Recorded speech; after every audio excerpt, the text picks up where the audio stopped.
Bienvenue à tous. Nous allons lire un verset du Srimad Bhagavatam, deuxième chant, 9e chapitre, verset 37, page 234. Om Namo Bhagavate Vasudevaya. Om Namo Bhagavate Vasudevaya. Om Namo Bhagavate Vasudevaya.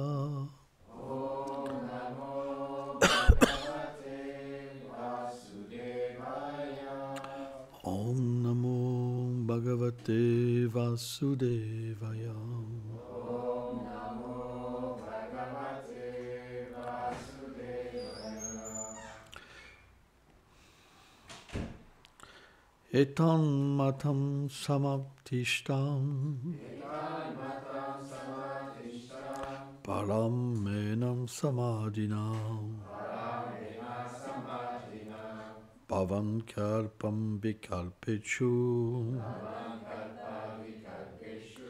navim yatim adichit. Traduction. Établis-toi pleinement dans cette doctrine qui est mienne, avec une concentration parfaite dans la pratique du service de dévotion. Exécute mon commandement, étant en charge de la création. De cette manière, tu ne pourras jamais tomber sous les influences de l'énergie matérielle, bien que tu t'occupes des créations multiples jour après jour. Commentaire. Srila Vishwanath Chakravarti Thakur dit: comment m'est-il possible de comprendre la signification de ces 4 versets résumant le Srimad Bhagavatam?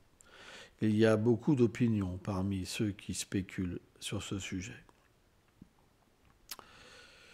Le Srimad Bhagavatam est résumé dans ces 4 versets, de 33 à 36, qui ont été énoncés par le Seigneur suprême.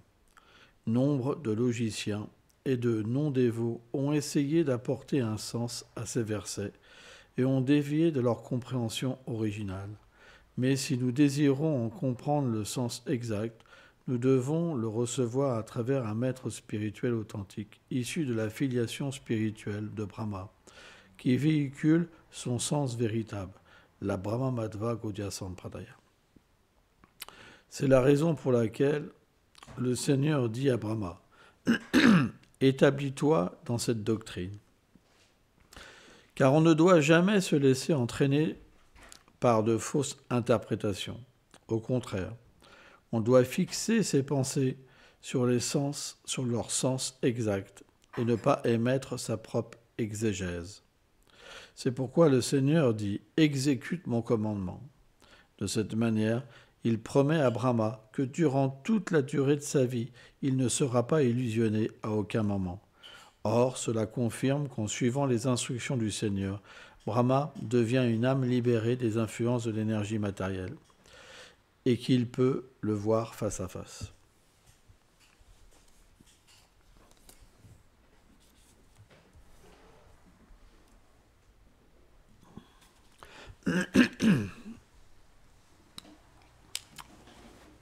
Omagyanati Milandasya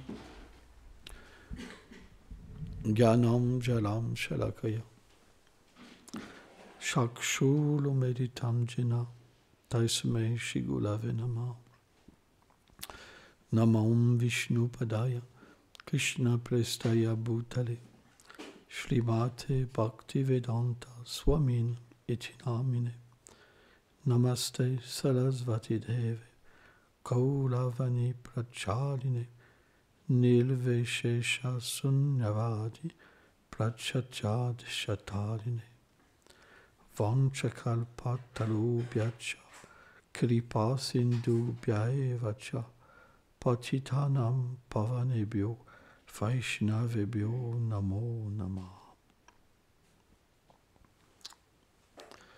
Ce sont des instructions extrêmement importantes. Parce que le Seigneur enseigne Brahma, le premier gourou. Krishna est le gourou original. Et à travers Brahma, il crée une lignée où il diffuse la connaissance transcendantale, sa miséricorde, pour libérer tous les êtres vivants. Alors on pourrait se dire, pourquoi tous les êtres vivants ne sont pas libérés?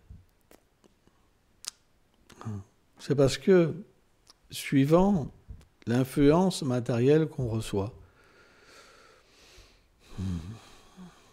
de l'ignorance de la passion et de la vertu, on ne peut pas comprendre les paroles du Seigneur suprême. Parce que Krishna se situe au-delà des influences matérielles. Donc sa parole, le sens de sa parole, se situe au-delà de ce monde. C'est pourquoi, lorsque Brahma, il a donné cet enseignement à ses autres fils, seul Narada Muni a pu les comprendre. Parce que Narada Muni était une âme libérée.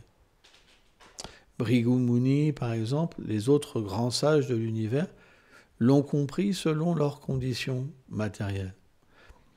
Et les acharyas expliquent que c'est à travers ces conditions de réception, de compréhension, de conscience que tous les savoirs se sont manifestés dans le monde, qui sont des corollaires finalement du savoir originel, mais qui en sont une interprétation.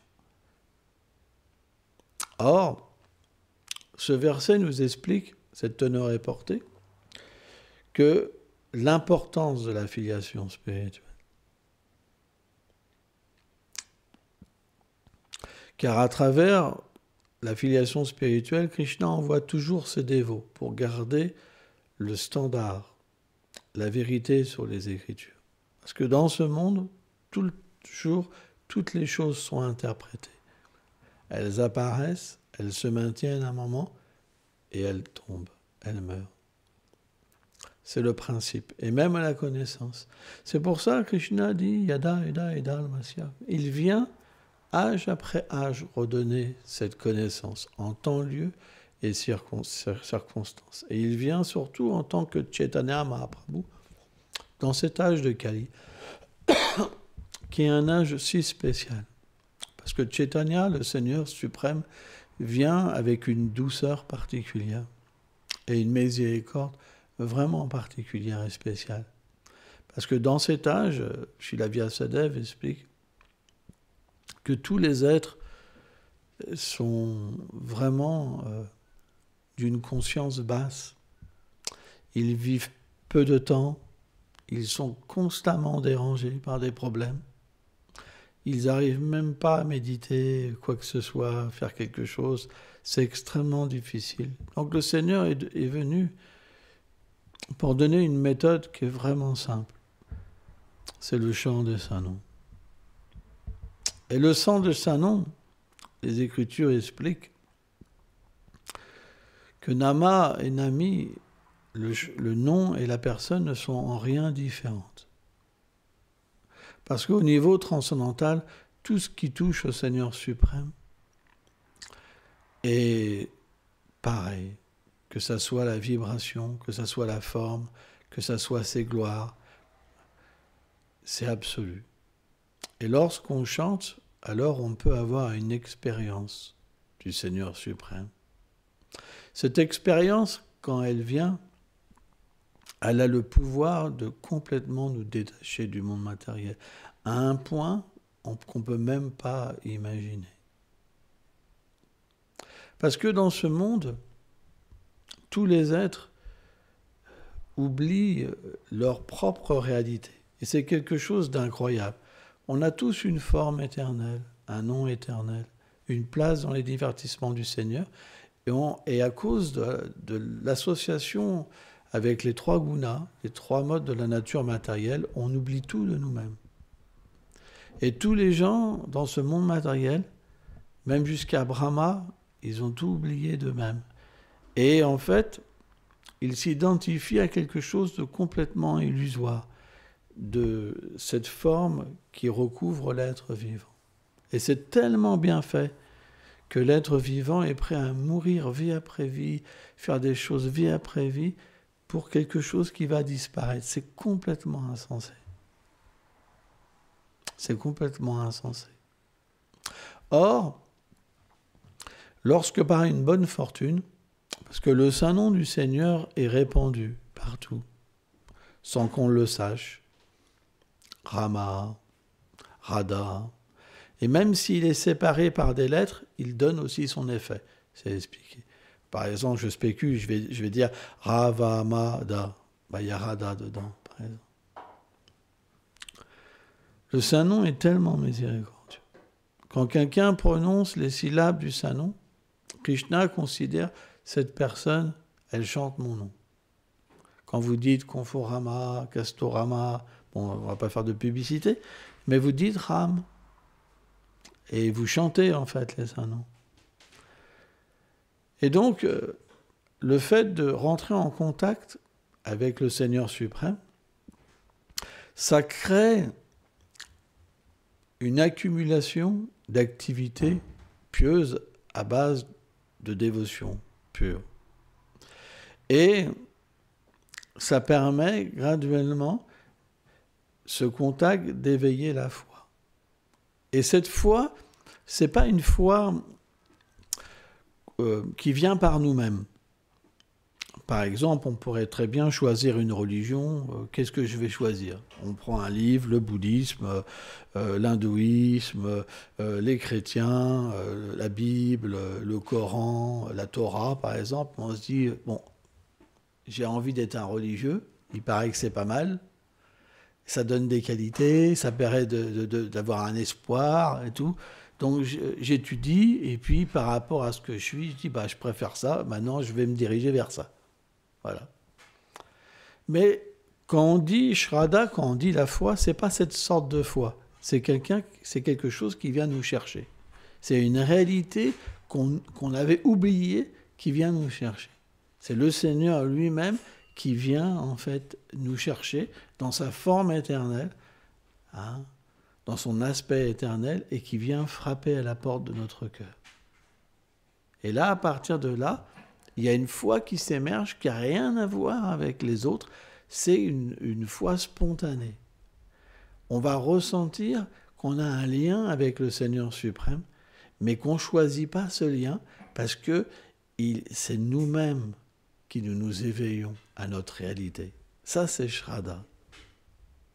Et quand cette Shraddha, elle vient, automatiquement, on rencontre des purs dévots, parce que Krishna fait les arrangements pour que son dévot vienne, comme une manifestation de lui-même pour nous permettre de nous éduquer dans la voie du service de dévotion pour atteindre la maturité spirituelle.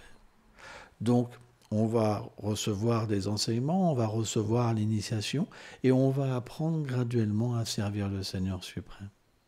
Et à partir de là, qu'est-ce qu'on reçoit finalement ? C'est le savoir que Brahma a reçu. Mais Brahma a reçu une miséricorde spéciale, et c'est aussi l'être le plus élevé de l'univers, dans la vertu. Donc, il a eu cette capacité quand même de recevoir directement l'enseignement du Seigneur et de le comprendre parfaitement. Parce que Krishna lui a dit, le Seigneur, observe aussi mon instruction, mon commandement de créer. Si tu me sers, jamais l'influence matérielle ne pourra te toucher. Et ça, c'est très important. Quand on reçoit une instruction d'un Vaishnav, c'est comme si directement on recevait l'instruction de Krishna. Car à travers la filiation spirituelle des maîtres spirituels, le Seigneur s'adresse aux entités vivantes. C'est pour ça qu'on a besoin d'un gourou. Sans gourou, si le gourou nous dit quelque chose et qu'on dit autre chose, c'est fini notre vie spirituelle. Ça ne sert à rien de servir. Mais si le gourou nous donne une instruction et qu'on médite sur l'instruction et qu'on l'accomplit, à un moment, on devient libéré des trois modes de la nature matérielle et on devient un pur dévot. C'est ce que le Seigneur explique directement. Vishvacharya Thakur, dans ce commentaire. C'est très puissant. Donc, ça veut dire quoi ? Ça veut dire que tant qu'on n'a pas été libéré, ça veut dire qu'on n'a pas pris ça au sérieux. Et malheureusement, parce qu'on n'a pas pris ça au sérieux, tout cela, si on est encore contaminé par les 3 gunas, c'est qu'on n'a pas pris refuge dans l'instruction du gourou. On ne l'a pas pris au sérieux. Il y a quelque chose de plus important pour nous. C'est pour ça qu'on est conditionné. Et cette condition nous donne quoi? De penser on peut même être supérieur au gourou. Le gourou nous dit quelque chose, on dit attends, ça devrait être comme ça. Attends, le gourou dit encore quelque chose. Non, ça devrait être comme ça. Donc, si on est dans cette catégorie de disciples, il n'y a pas d'espoir de devenir libéré. C'est impossible. L'instruction qu'on reçoit, Prabhupada, il dit ça, texto dans le Srimad Bhagavatam. L'orgueil du disciple, c'est de poser les instructions du gourou sur sa tête comme 2 sandales et les accomplir. Et Prabhupada est la personnification de cet accomplissement. C'est pourquoi on ne devrait jamais prendre à la légère l'instruction qu'un gourou nous donne. Parce que c'est à travers juste une instruction qu'on peut retourner à Krishna. Juste une instruction. Krishna, là, dans ce verset-là, il ne donne pas 50 000 instructions. C'est très simple. C'est extrêmement simple. Et pourquoi on n'y arrive pas? Pourquoi on n'y arrive pas? C'est ça qu'il faut réfléchir. Pourquoi j'y arrive pas? Parce qu'il y a trop d'ignorance et de passion en nous encore. L'ignorance, c'est le manque de foi. On ne peut pas se connecter, on ne peut pas ressentir l'instruction. C'est comme l'obscurité qui nous empêche de voir la lumière. Et la passion, c'est le désir pour rester vie après vie dans ce monde. Vie après vie, pour ne pas comprendre qui je suis. Donc il faut de la vertu. Et en pratiquant, graduellement, on se libère des influences de la passion et de l'ignorance et on devient fixe dans le service de dévotion. On appelle ça ce stade Nishta. Nishta, c'est un stade où on sort d'une condition d'oubli, où on peut avoir le choix d'aller vers le service de dévotion. Vous comprenez? Pleinement. On se sent libre d'avoir ce choix. C'est une liberté. Il n'y a pas d'obstacle qui peut véritablement nous prendre. Attachement familial, réputation, disciple, tout ça. On devient...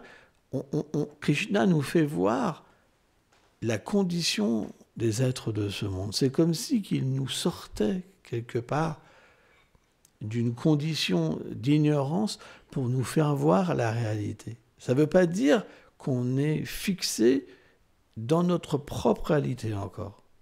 Mais on a une vision du monde matériel. On a une vision de notre propre conditionnement. Et alors, on peut comprendre le piège de Maya. Et c'est pour ça qu'on peut prendre refuge dans le service de dévotion, puissamment, dans les instructions du gourou, puissamment. Parce qu'on comprend que c'est impossible à dépasser. Impossible.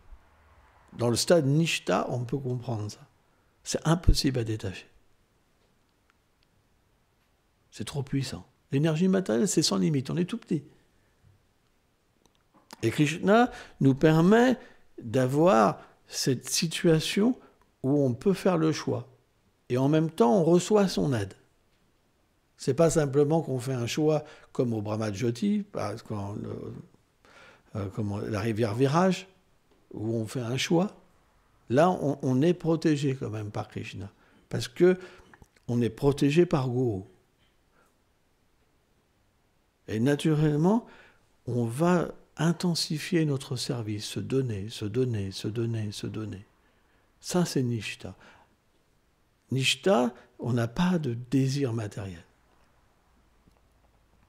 Avant, c'est très difficile, comment dire, de rester un dévot même. C'est extrêmement difficile. Il y a trop de pièges. C'est trop difficile. Dès que vous allez vers Krishna, même si vous n'êtes pas fanatique ni sectaire, tout le monde vous rejette. Vous n'intéressez plus personne. Vous n'avez plus du tout les mêmes idées que les gens. Vous n'êtes plus attiré par écouter certaines choses, de voir certaines choses, de manger certaines choses. Vous n'êtes plus pareil. Vous n'êtes plus intéressant. Plus personne ne veut de vous. C'est pourquoi c'est très difficile de servir Krishna. Un jeune dévot, il est obligé de se mixer pour rester avec les autres parce qu'il n'a pas envie. Il dit, mais puis il se sent mal. Il se dit, ouais, j'essaye de faire quelque chose, ça ne marche pas. Donc il essaye de se diluer, et finalement il perd sa bhakti, il perd sa dévotion. Un jeune dévot, c'est comme ça, parce qu'il a pas cette vision. Il est encore dans le monde matériel, il accepte certainement Krishna à un certain niveau, mais sa réalité, elle est tellement loin. Sa réalité, c'est le corps. Je suis un dévot, mais avec le corps. C'est très limité. C'est extrêmement limité. Mais cette connaissance, si on la prend à cœur, si on étudie le Bhagavatam, si on a foi dans le Bhagavatam, vraiment, qui est finalement un exposé des versets originaux du Bhagavatam, un développement, alors on va vraiment à un moment ressentir ce besoin de vouloir être nous-mêmes. Et c'est là que ça commence, vraiment. Avant, c'est juste vraiment encore grossier. Il y a beaucoup d'ignorance et de la passion. Mais quand la vertu prédomine et qu'on est vraiment engagé dans le service de dévotion et qu'on devient très près du Seigneur suprême, automatiquement, on veut connaître notre relation avec lui. On veut goûter la douceur de ses pieds, on veut entendre sa flûte, on veut connaître ses associés. Alors les associés du Seigneur, c'est encore plus dur à connaître que le Seigneur lui-même. C'est encore plus confidentiel. Dans un premier temps, Krishna, il se révèle à travers son nom. Mais ses associés, c'est très rare. Parce que ses associés, c'est son cœur même. C'est ses sentiments. S'il nous ouvre la vision de ses associés, alors Krishna est capturé. Il devient plus indépendant de nous. Il est capturé. C'est pour ça que le fait de voir ses associés, c'est le plus haut stade. C'est plus élevé encore que réaliser à un certain niveau Krishna. Quand Krishna commence à se révéler. C'est extrêmement confidentiel, les associés du Seigneur. Parce que les associés du Seigneur, ils ont accès à tous les sentiments de Radha et Krishna, à toutes les situations. Donc dès qu'ils se révèlent, automatiquement vous êtes introduit dans les plus hautes sphères de l'amour et de l'intimité. C'est ça que donne le Bhagavatam, c'est ça que donne la connaissance. Mais pourquoi les dévots, ils n'ont aucune conscience de ça? Parce que les dévots qui parlent, ils n'ont pas la réalisation de Krishna. Ils n'ont pas la réalisation du monde de Krishna. Ils n'ont pas la réalisation des associés du Seigneur. Ils ne savent pas qui ils sont. Donc ils ne parlent pas de ça. Et alors, on reste sous une forme éloignée de la connaissance. Et les dévots ne pensent jamais à devenir un associé éternel du Seigneur suprême. Ils vivent dans une voie, par exemple, sans même comprendre ce qu'ils font. Quel est le but? Et il y en a beaucoup, c'est pas 1%. C'est la majorité des dévots qui jamais se posent la question. Ils n'ont jamais eu ce désir qui est apparu en eux. Ils ont plein de désirs de servir Krishna, mais à leur manière. Pour retirer un bénéfice, pour avoir de la position, pour retirer du respect, un motif matériel. Alors, ça ne veut pas dire que ce n'est pas bon, parce que c'est un processus qui va augmenter, qui va se purifier. Dhruva Maharaj, par exemple, elle parlait de Sarah Salila, l'histoire de Dhruva Maharaj. Dhruva Maharaj, il a approché le Seigneur avec un motif, et pourtant le motif, il est parti. Akama Sava Kamova, il est parti. Vous ne pouvez pas tout de suite être sans motif, c'est pas possible.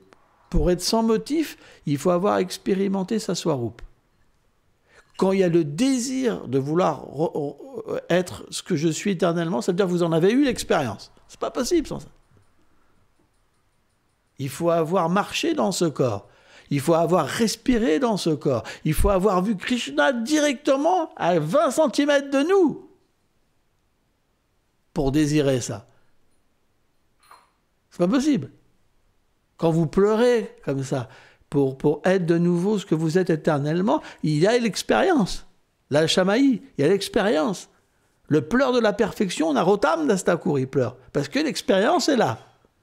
Si vous n'avez pas l'expérience, vous ne pouvez pas pleurer pour ce que vous ne savez pas.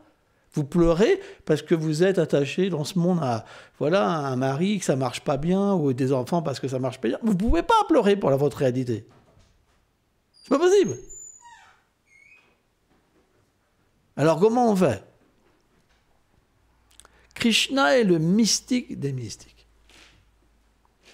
On prend l'histoire de Rukmini. Alors Rukmini, c'est la déesse de la fortune, d'accord?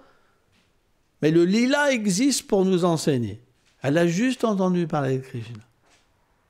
Et elle a développé le sentiment d'obtenir Krishna. C'est pour ça que l'écoute des gloires du Seigneur est si puissante. Même si vous n'avez jamais vu Krishna, même si jamais vous avez expérimenté votre réalité, vous pouvez à un moment pleurer quand même pour l'obtenir. Et c'est là que vous aurez l'expérience. C'est pour ça qu'on est dans un processus scientifique.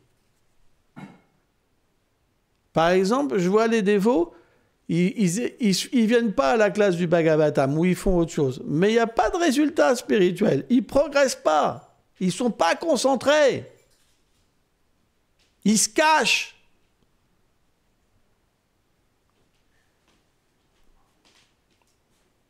Mais maintenant, je vais poser la question. Vous êtes là pourquoi? Pour devenir des purs dévots? Ou alors pour devenir quoi? Des migales? Des orang-outans? Des harengs? Vous comprenez? Non. On veut une forme transcendantale. On en a marre d'errer dans ce monde matériel vie après vie. Il faut pleurer. De toute façon, dans ce monde, il y a de la souffrance. Vous pleurez. Mais pleurez pour Krishna. Chaitanya Mahaprabhu, quand il est venu dans ce monde, il est venu pour enseigner. Il pleurait pour Krishna. De tels pleurs, Mahaprabhu. De tels pleurs. Mais un dévot, il peut encore entendre les pleurs de Mahaprabhu. Elles sont disponibles. L'association du Seigneur est disponible. L'association de ses dévots est disponible. Mahaprabhu, c'est Radha et Krishna dans une forme combinée et plus miséricordieuse que eux-mêmes encore. Les associés de Mahaprabhu sont encore plus miséricordieux que les associés de Krishna. C'est les mêmes, mais ils sont disponibles. Ils se donnent. Ils se rendent visibles à n'importe qui. C'est pourquoi les lilas de Krishna, c'est pas possible. Mais les lilas de Mahaprabhu, c'est possible. On est dans cet âge de Kali. Gorkishore Babaji Maharaj, il dit, l'avatar de cet âge, c'est Mahaprabhu. C'est lui qui doit être dans notre méditation. Radha et Krishna, c'est Dwapara Yuga. Radha et Krishna, c'est quand on est pur. C'est pourquoi notre processus, à travers la Madhva Gaudiya Sampradaya, Gaudiya, Mahaprabhu, Gaudiya. On est dans une humeur particulière. Vrindavan, miséricordieux. Gupta Vrindavan. Vrindavan, miséricordieux. Vrindavan est très proche de vous. C'est une attitude. Si vous ne pleurez pas, si vous êtes satisfait de votre condition, vous savez, le sanglier, là, il y a un parc à Romar, là, pas loin. Vous avez plein de sangliers. Ils adorent être dans la boue, manger des excréments. Ils n'ont aucun problème. Dans ce monde matériel, tout le monde est satisfait de sa condition. Moi, quand je vivais dans des cités, mais il y avait des êtres qui vivaient, mais ça puait tellement chez eux que quand on sortait dans le couloir, on était obligé de se boucher le nez. On ne peut même pas s'imaginer l'odeur. Tout le couloir était mais suffocant. Et quand tu ouvrais la porte, il fallait la fermer vite fait pour pas que ça rentre chez toi. Mais ils n'ont aucun problème. Personne n'a aucun problème. Tout le monde est heureux dans ce monde. C'est ça notre condition. On se satisfait de quelque chose où on souffre tout le temps. C'est pas normal. Donc il faut écouter, il faut se réveiller. L'écoute, c'est le réveil. Réveille-toi! Comprenez? Dites Jago! C'est ça le Seigneur. Quand il est sorti, on sent le carton dehors. Pourquoi il chantait dehors? Il aurait pu rester avec ses associés. Il chantait pour que les gens se réveillent. C'est tellement important. Quand vous chantez dans la rue, vous libérez les gens. C'est tellement important. Alors bien sûr, comme on ne reçoit pas l'effet du Saint-Nom, on ne comprend pas ce qui se passe. Mais si vous continuez à être miséricordieux et à répandre la gloire du Seigneur, à un moment, ça vous touchera. Voilà, merci beaucoup.